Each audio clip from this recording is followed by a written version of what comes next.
You've probably heard of PokeRogue by now, the browser-based fan-made Pokemon game taking the internet by storm where you traverse through 200 levels of randomly generated Pokemon battles to eventually beat the game. Every run is different, every Pokemon is included up until Generation 9, and there's tons of new items and mechanics to make this one of the most fun Pokemon experiences I've ever had.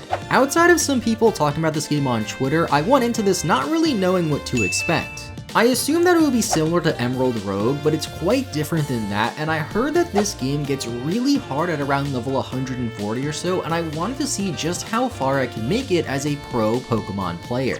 On my very first attempt, I have the option to fill out my starting team with each starter Pokemon being assigned a point value, and a team maxing out at 10 total points at the start of the game. After that, you can catch any Pokemon you want. And the only option I got at the very start were the 3 Kanto starters, which each cost 3 points each. So I take them all and head into our first battle. The game keeps track of your progression, so some Pokemon you catch can be starter Pokemon in future runs, like this Meowth that I caught that my Twitch chat said was really good. I streamed PokeRogue live on my Twitch, and if you want to see more Twitch streams from me, check out the link in the description because I stream pretty regularly now. On this first attempt, I didn't really know what to expect and I wasn't really sure what I was doing, so I lost at level 20, then I checked out daily runs for a bit where I learned more about the game and got the hang of it, and then prepared for my second attempt at the main game in hopes of completing it and getting past level 200. And let me tell you, I did not expect this to be as crazy as it ended up being. Okay, so we can build a team out now. So I know Meowth is good,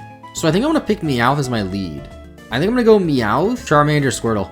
We have Fake Out, which is huge. Can just get an easy capture on this Pidgey.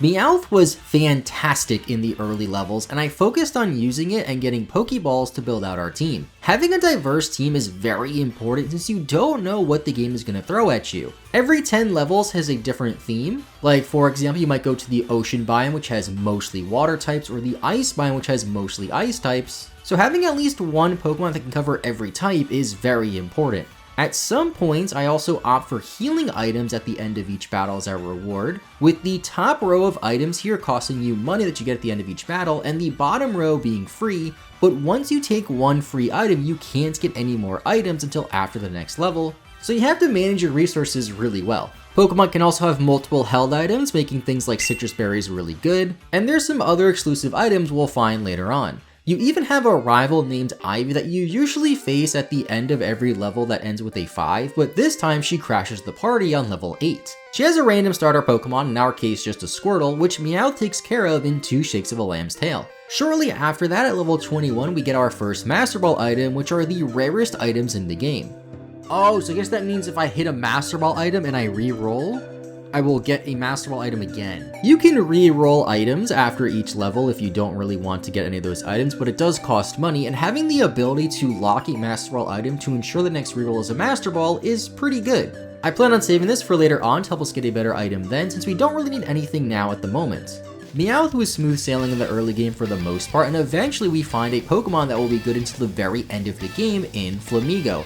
Rather unassuming since it's just a pink flamingo, but this thing is an absolute powerhouse. We get a couple of Master Ball items along the way too, like the Candy Jar, which makes rare candies give an additional level and they stack on top of each other, so by the end of the game, after collecting a few more candy jars, each rare candy was giving like 5 levels each. As for the team, I have been catching Pokemon here and there, but for the most part, Meowth, Charmander, and Flamigo have been holding down the team, with Squirtle coming in every now and then, and the last 2 spots of the team being open for better threats down the line. Now at level 25, we have another rival fight, and things get tougher here. I'll just show the live battle so you can see what I mean.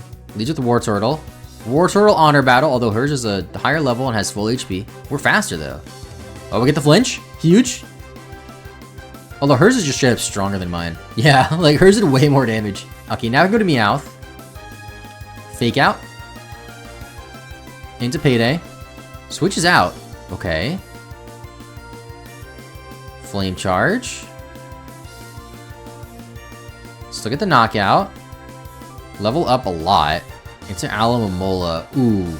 I really need an electric type. Or even a grass type would be fine. I'm gonna just stay in. Get as much damage off as I can. You're fast? Oh, you have Aqua Jet. Okay. I have to go to Choodle. Yeah, we have Strong Jaw, which is cool.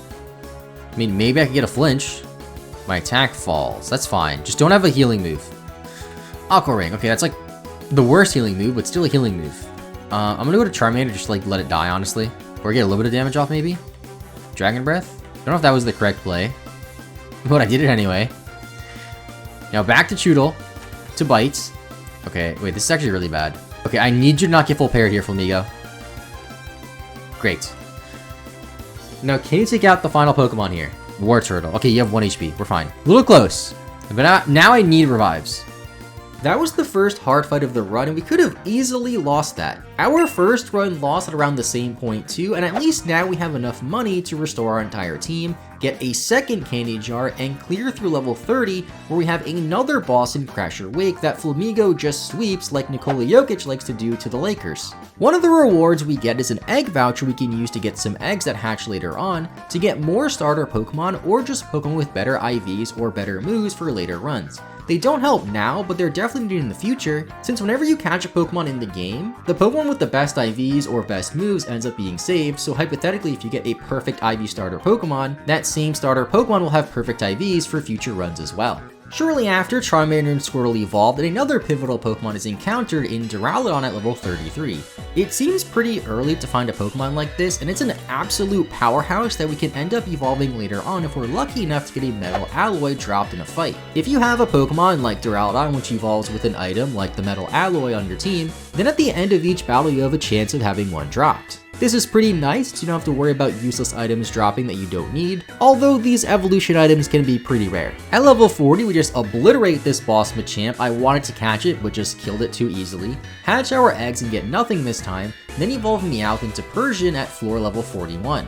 We're about at the end of our use for this Persian though, so we're gonna have to replace it pretty soon, but Meowth's prowess in the early game cannot be understated. Its payday attack got us so much money, and its technician ability was fantastic as well. Charmeleon later evolved into Charizard, one of the best Pokemon on the team, mainly because of its typing and a Pokemon we'll pair it with later, as War Turtle evolves shortly after. At level 46, I opt for an X special attack as reward, and I should probably mention that the X items last for 5 levels when you pick them up, and they stack, so if you have say 2 X specials or an X special and an X speed, they'll both be in effect at the same time, which you can see in the top left corner. Pokemon can have multiple held items as well, making item management critical in having a good run in PokeRogue, especially since you're not allowed to heal with items in the middle of battle. After a bit more time, we reach level 50 and find a boss Electivire. This is a very strong physical attacking Pokemon, and we can catch bosses, so I chuck an Ultra Ball at it and add it to the team, as we got pretty lucky catching it in the first Ultra Ball. Bosses also have passive abilities, in our case Iron Fist, effectively giving Electivire 2 abilities, so Thunder Punch is going to do some serious damage. With our newly evolved Pokemon and this Electivire, it was pretty smooth sailing for the next few stages. We have a team of all-out offense with little defense, but we have Duraludon and this Reuniclus that I caught and replaced Persian with that was almost immediately replaced at level 71 for Excadrill. It's apparently one of the best Pokemon in PokeRogue, and we're about to see why. I also got another egg voucher and hatched this shiny Psyduck, which is pretty neat I guess, and maybe something we can use in a future run. It turns out that Excadrill was a perfect fit for the team and a fantastic partner for Charizard. In double battles, Excadrill can freely spam Earthquake while Charizard is immune and goes for flamethrowers to finish off any threats. We can even swap out the Charizard and pair Excadrill with Flamigo if we really need to for a similar effect, which made me quickly see the power of Excadrill in this game. They're able to take us all the way to level 95 with Duraludon evolving along the way, and at level 95 we have another rival fight with a big surprise. Why is it? Oh, it's Dynamax. I'm just gonna Brave Bird it. Into Golden Go? Let's go to Charizard. Terra Water, okay. Memento? That's totally fine. Alamomola. Good thing I still have Electivire. Hydro Pump? Okay, that's not a lot of damage. Great damage. Hydro Pump. Down goes Alamomola. Homo. I think I have to let this go down. I'll Discharge for a Hail Mary Paralysis. Outrage. I think Flamigo should be okay. Okay, good. I actually want to risk a hard switch into it. I have to let Electivire go down, I think. So she has Blastoise still. Talonflame. Let's go to Blastoise. Into her own Blastoise. This is like not that bad. It's one for tackles, what the heck? And it's like no good moves. I'll just Brave Bird it. Switches out into Talonflame. Okay, that just dies. And now if we Brave Bird again, we're taking like a lot of damage, but I think it's fine. Okay, that was a little difficult, but I think we should be fine to hit 100 and then get the full heal on the team. That fight was a little scary, nothing too bad, but with level 100 rapidly approaching, I was expecting another very difficult boss. Maybe something like a Mewtwo boss or a strong trainer like N or Giovanni, but instead... And the boss is a Klefki at level 100, are you kidding me? Yeah, that level 100 boss Klefki was no match for Excadrill, but we still have 100 levels to go before we reach the ending of PokeRogue. At level 110, we see a familiar face in a boss Persian as Flamigo clears it out, then takes us level 120 with a boss fight against Erica. Then at level 130, we have the boss Nidoking, and at level 145, we see one of the hardest fights in the entire game. I was told that many people wipe on this point of the game, so let's see how our team fares against Ivy here. Wait, it's a boss? Yeah, at this point, your rival has a boss Pokemon too like your Terra Blastoise, which just has a lot more health than a regular Pokemon. We trade blows for a bit as Ivy just goes for tackles with her Blastoise for some reason, as Electivire gets a clutch paralysis to knock it out. Next comes Como, which I don't really have the best answers for. I just go for discharge in hopes of getting the paralysis, but we don't get it and down goes Electivire. I go to Flamigo to hit it with a strong flying type move, but she predicts that and goes to Goldango, which just counters Flamigo pretty nicely. Since when does Steel resist flying, by the way? The duo of Como and Goldango counter our team defensively pretty nicely and causes some problems for us. I think I really should look at a type chart again, but at least I do know that Steel is weak to fire, so I can send out Charizard to go for a fire type attack on the Goldango. I don't know if she's gonna switch, but I feel like she's gonna switch. I'm gonna Air Slash. Okay. I can Air Slash again.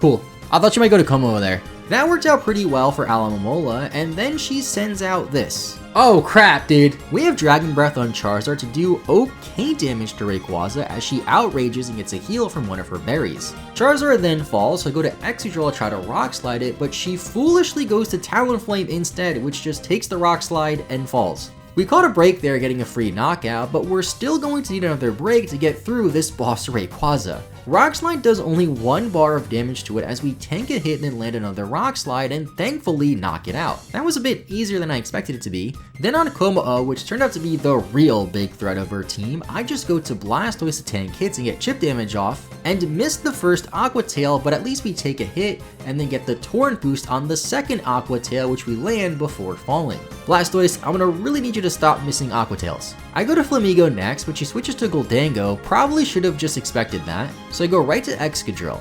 I go for Earthquake expecting her to switch out, but she just stays in and this string cheese man finally falls. Como is at least at low enough health to fall to another Earthquake from Excadrill too, as we narrowly escape one of the hardest fights in the game, and things are just going to get harder from here on out. Thanks to Meowth early on, we still have a lot of money from its paydays to heal up the team with all these paid items and pick up an X defense, which will be active for level 150.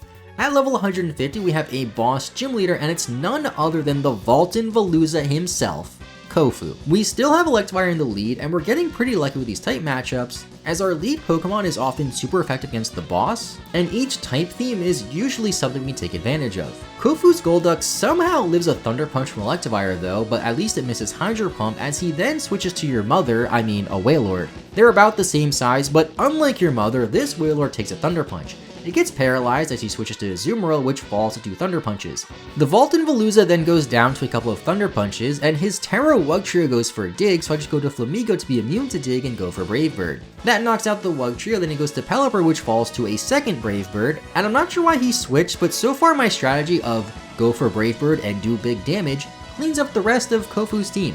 I thought it was gonna be like really difficult. Maybe I'm thinking too soon, because we still have 50 levels, but like, we've been doing really well. Hopefully I don't regret saying that in the upcoming levels, but the next 10 levels were water themed, so Electivire continues to dominate this floor, including the boss Simipour on stage 160. The 160s then bring on the Ice Tundra that Charizard is great for, getting all the way through the boss Cryogonal. Then the 170s are all Ice type as well, and we get a Dynamax Band that I use on Blastoise. I figure it'll help with its bulk, as Dynamax just lasts forever in PokeRogue on whichever Pokemon you give it to, and if you really want to, you can swap it to other Dynamax Pokemon. Apparently it only works on Pokemon that have a Gigantamax form, so sorry Flamigo, we can't just have a Dynamax Flamigo. Blastoise was also the weakest link on the team at this point, so giving it a buff should help it out. Maybe I should have replaced Blastoise around here for, say, Ursaluna or something else that we could have caught, since I have so many rogue Pokeballs that I just don't need, since I think I haven't caught a Pokemon since like stage 70. But Blastoise at least helps us get to floor 180 against another gym leader whose name just escapes me. She has Ice-type Pokemon as well, of course, as her lead Frostmoth somehow lives a hit and does a ton of damage with Blizzard on Charizard. This activates Charizard's Blaze ability to knock out her Ice Q on the next turn, but on Weavile I go to Electivire, which falls to a couple of Night Slashes as I was scared that Weavile would have Ice Shard or just be faster than Charizard and knock it out. I send out Flamigo next, and Flamigo does what Flamigo does, and sweeps the gym in 2 shakes of a lamb's tail. Catching this thing at only like level 20 was a real blessing. Then floors from level 180 to 190 really ramp up the difficulty as Elite Four members appear on each even level, with a champion being on floor level 190. Looks like we're going to Hoenn with this one as we see Sydney first and his Dark-type Pokemon.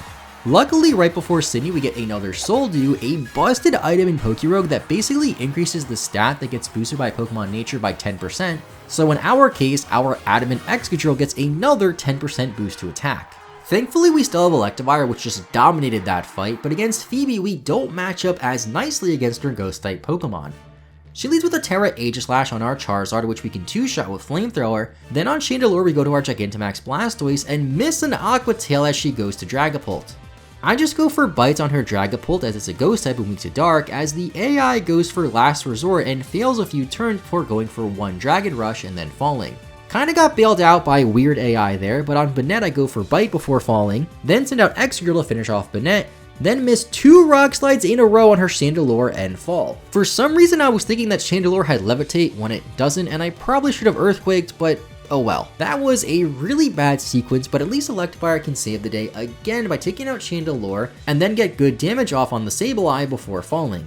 It's her last Pokemon, and since Flamigo has Scrappy, I send it out to finish off Sableye, but it turns out Scrappy isn't properly implemented in PokeRogue yet and just doesn't work, so Low Kick does nothing to Sableye. We still live a hit and then just knock out with Wing Attack anyway. Not sure why I didn't do it in the first place, but at least learning that Scrappy doesn't work properly in this game didn't screw us over. And then next we have another trainer to fight in Glacia. We lead Blastoise on her Alolan Sandslash, but she immediately switches to Abomasnow, and look at that, we miss another Aqua Tail. Charizard can take a Wood Hammer pretty nicely from it though and go for Flamethrower as she switches to her Terra Walrein.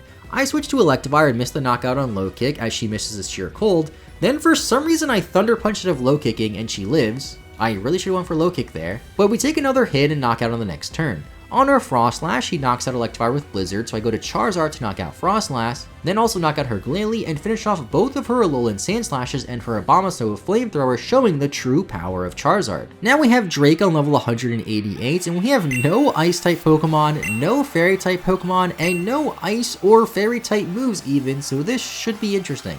Blastoise can't really do too much damage to his lead Haxorus, so I switch to Excadrill to tank a Dragon Pulse, and I expect him to switch to a Swords Dance as Drake sends out Altaria. Altaria goes for Sky Attack just to fall to a Rock Slide on the same turn. On Flygon, I foolishly go for Earthquake, forgetting it had Levitate, then take an Earthquake as our Rock Slide flinches, then we miss the second one and fall. That was a huge mistake that we made, but at least Flamigo can go for Brave Bird and do good damage on everything but this Tyrantrum. It's part Rock type, so it just eats any Flying type hit, but at least we also have Low Kick to knock out the Tyrantrum as Kingdra goes for Brave Bird and then falls to Wing Attack from Flamigo. On Salamence, we let the Flamigo fall and send out Archaludon since it has Dragon Claw, but Salamence of course burns us with Flamethrower, and even though we have the Lumberry to heal the burn, we still stay burned for that one turn and do less damage. We knock out Salamence on the next turn, but has Reviver Seeds to revive it before following to another Dragon Claw.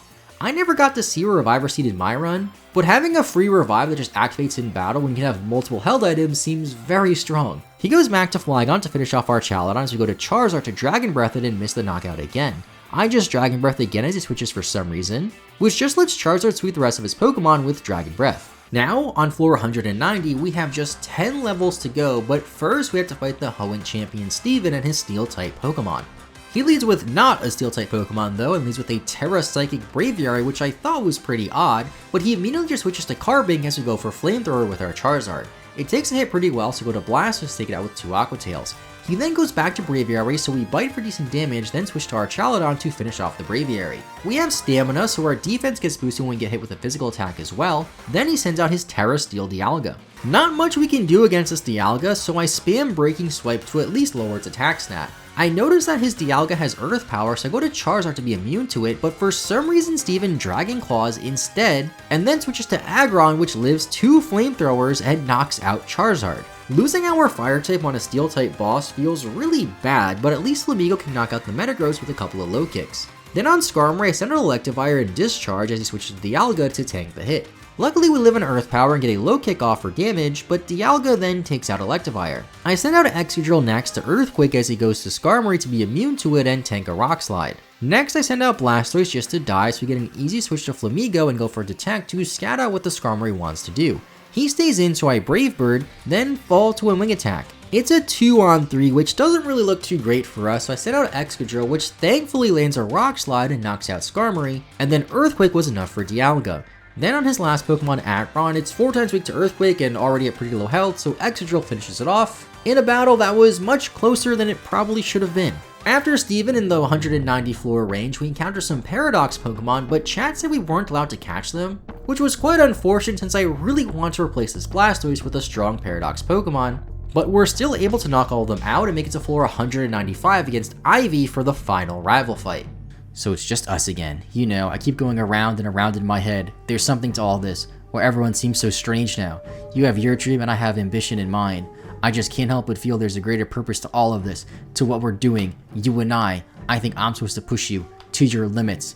I'm not sure if I've been doing a good job at that, but I've tried my best up to now. It's something about this strange and dreadful place. Everything seems so clear. This is all the world's known for a long time now. It's like I can barely remember the memories we cherished together. Were they even real? They seem so far away now. You need to keep pushing, because if you don't, it will never end. You're the only one who can do this. I don't know what this means, but I feel it's true. If you can't defeat me here and now, you won't stand a chance. Okay, I don't know what any of that means, like what the lore is behind this game. Terra Blastoise.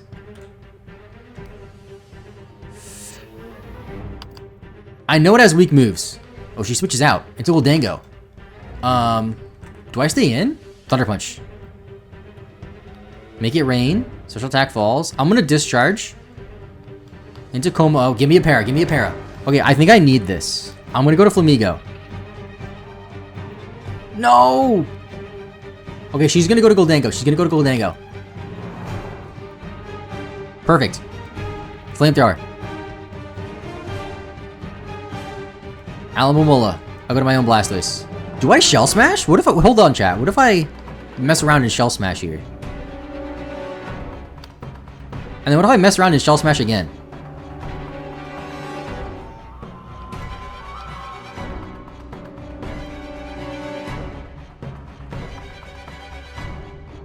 That did nothing. Let's go for another one. Now Bite should knock out.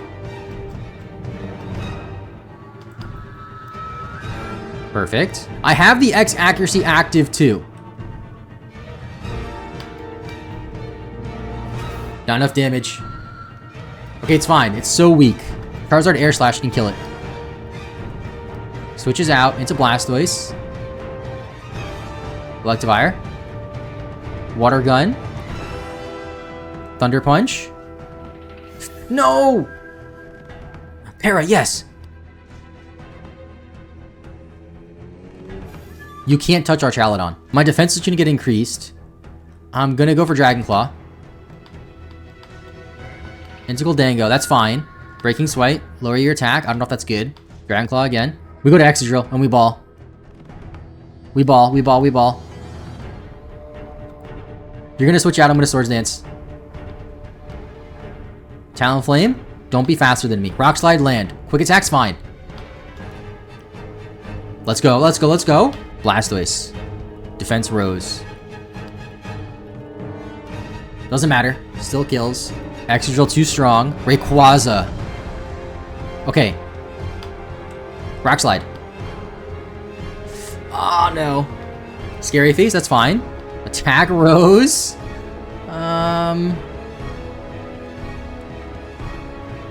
I don't know about this one, chat. Archaladon, can you live a hit? Please be faster. You're not faster. Chat. I don't know. This might be it. This might be the last button I press in this run. Chat, we got so far. 195 on my second ever run. I was reading people's tweets that have been playing this game, and they've been saying they can't even get past 145. And we did it to 195. I don't know how. That was incredible. That was so intense.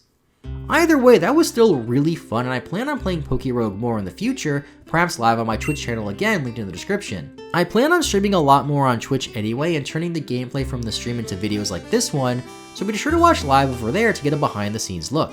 With all that out of the way, thank you so much for watching, have a great rest of your day, I'll see you all next time, and bye bye.